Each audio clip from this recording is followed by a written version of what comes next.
রোগীর মতো ছটফট করতে করতে তুমি বেহুশ হয়ে যাও, কারণ কি? তখন বলে আমিরুল মুমিনিন সত্য কথা বলেছে, এটা কোনো মিথ্যা কথা বলে নাই। সাঈদ বিন আমর তিনি বলেন, আমি যখন ইহুদি ছিলাম, আমি যখন কাফের ছিলাম, আমি যখন আল্লাহর ইবাদত করতাম না, মূর্তি পূজা করতাম, মুসলমানদের উপর অত্যাচার করতাম, মুসলমানদের উপর নির্যাতন করতাম, মুসলমানদেরকে প্রহার করতাম, যেখানে মুসলমানদেরকে পেতাম সেখানেই মুসলমানদেরকে মেরে ফেলতাম।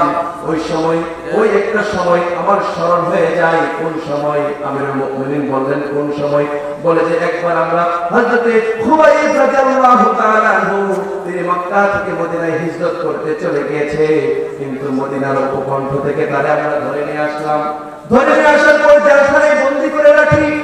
কিন্তু আল্লাহর কি মহিমা, জেলখানায় আমরা বন্দী করে রেখেছি ঠিক, কিন্তু আমরা দেখতে পেলাম যে কে যেন রাতের অন্ধকারে খুবাইব যখন কোরআনে কারীম তিলাওয়াত করে আসমান থেকে তাকে খাদ্য তার মুখে তুলে দেয়। আল্লাহু আকবার বলে।